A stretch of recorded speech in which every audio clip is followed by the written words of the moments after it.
Hello, this is SK Williams, and today I would like to talk to you very briefly about a topic.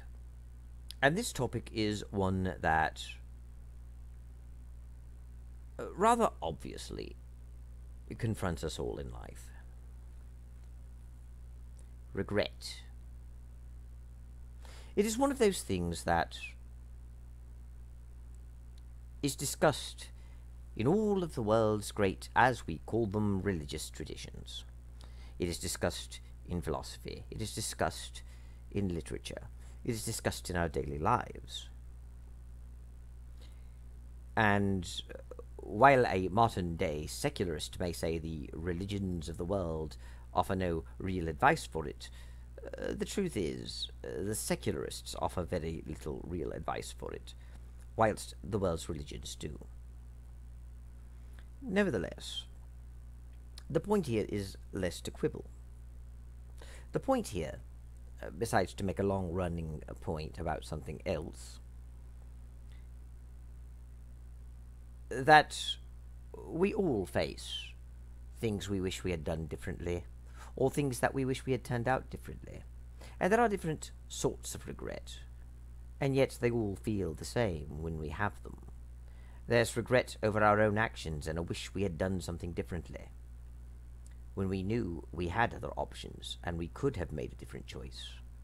But there's also regret that we face when, while it was possible for us to make different choices,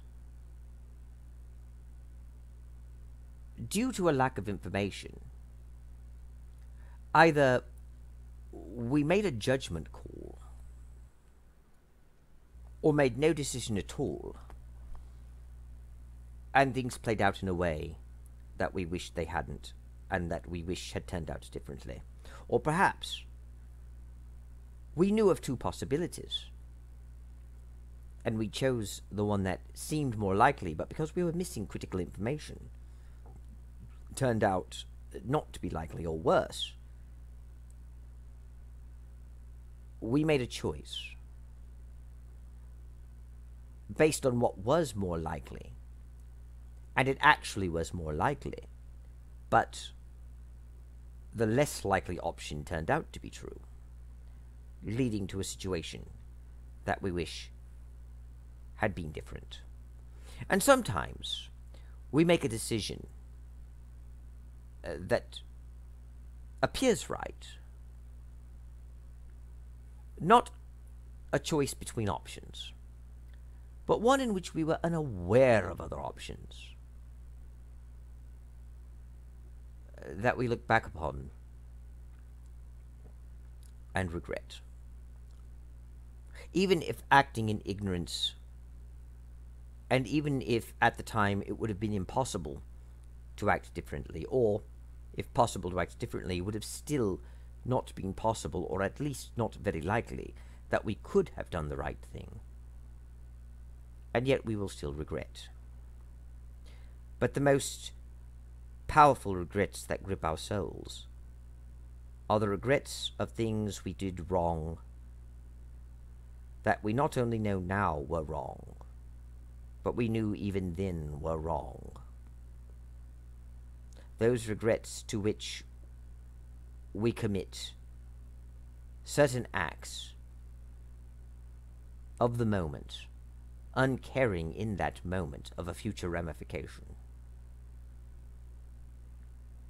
that we later grow to despise within ourselves after time passes. Those regrets, so sour, so bitter, so full of despair, can eat away at one's very soul, can carve away at one's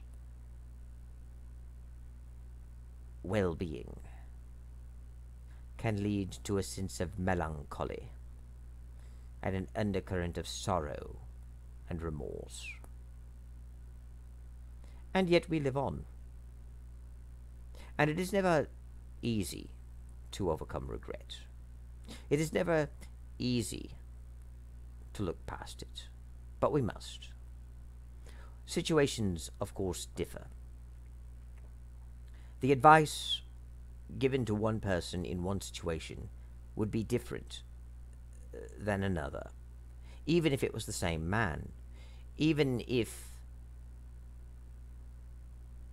the only difference were the situation. And of course, there is an element of personality involved as well. Sometimes, even if two people experienced exactly the same thing and have exactly the same regret, what would help alleviate the suffering of one would only amplify the suffering of another. Sometimes it does nothing at all for one, while making another worse. Still, no short talk, especially one on a general topic, can cover all such possibilities and eventualities.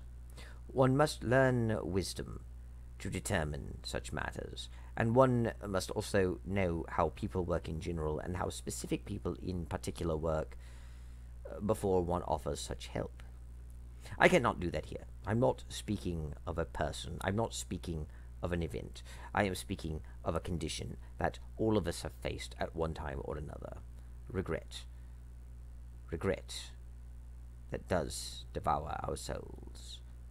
And perhaps only those so young, or perhaps those so left innocent of mind by some other thing which we may deem a malady, but which comes with such a blessing, can ever truly live so free of such a great binding thing that can hold us in bondage and that can chip away at our being. And yet there it is.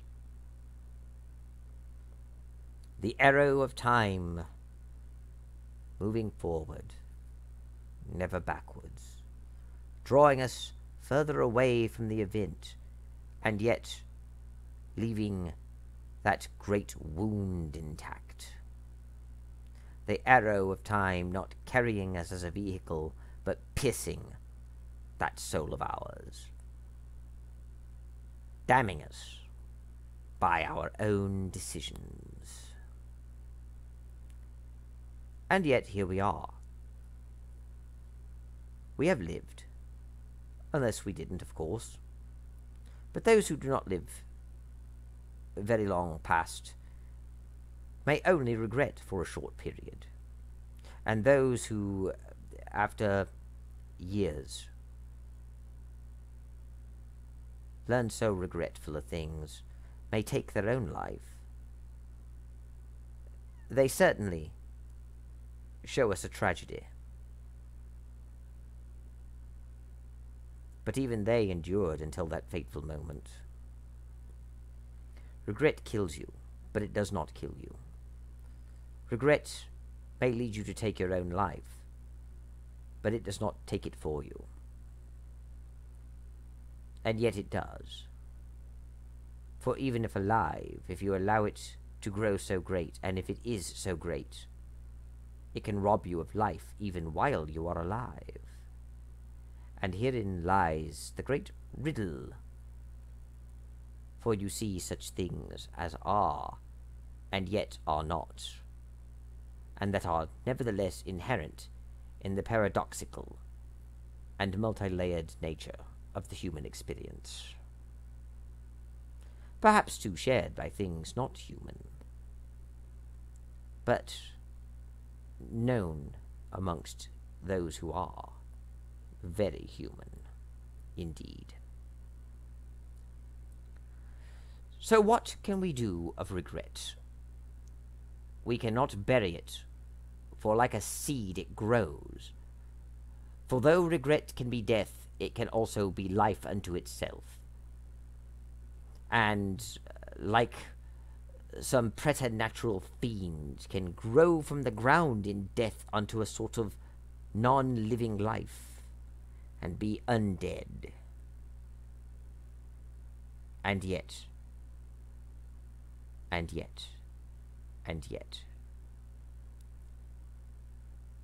So what do we suppose We cannot bury it, since our minds provide fertile soil for that dread and dark seed. Do we push it to the side? To do so makes it rise like a crashing wave. Only now, hidden from view, we know not what causes it, leading to greater and greater anxiety.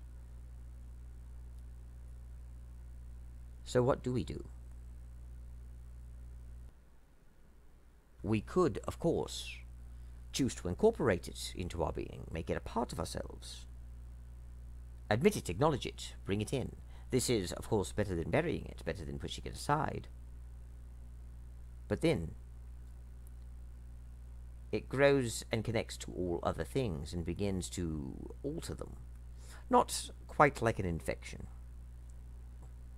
but as any part of any system affects any other part of any other system. And while this is inevitable anyway, no matter what we do, once we make it so prominent a part of ourselves, it will color all other things and all future experiences. It could cause further doubt and hesitation, further anxieties. Not quite the mysterious ones, perhaps. Not quite the ones that lead to panic and such horrid maladies as pushing it to the side, but nevertheless still there. It can taint our creativity, it can taint our knowledge, it can taint our ambition, it can taint all things, for want of a better word. So what can we do? We must confront it and acknowledge it. But we must not wallow in it, and we must not make it who we are. We must admit our shortcomings and our failings. We must admit that we have failed in some way, and we must admit that such things have occurred that we wish had not occurred. And then after that, we must learn. We must go through a process of thinking through and analyzing and dealing with it, with the anger, with the grief, with the depression, with the anxiety. And then we must include those lessons of how to avoid such things in future into ourselves. For you see, regret, if not dealt with in this way, can become self-propagating, where we repeat the same mistakes over and over and over again. So we must confront those choices. Deal with the emotions, deal with the thoughts, deal with them. Learn how to channel them, learn how to avoid them. We must think. And to that end, we need not overcome our regrets. But if we incorporate the lessons of the regrets into who we are, then we will learn that the regret that it is connected to is also incorporated into who we are, just not in the way that was before. We are no longer wallowing in it. We are instead using it as a reference to help us make better decisions, as motivation to help us improve, a way to focus upon a future that we can actually strive for. The regret may never completely go away. It may remain regret, but it serves a function, it serves a use, and it no longer binds us. But it can actually be used to empower us to become better. And to that end we find, through the grace of God,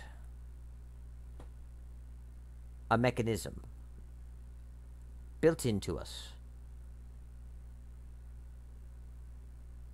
that will always be there to turn to. I have said all I need to say in this video, so I'm going to close. thank you. God bless.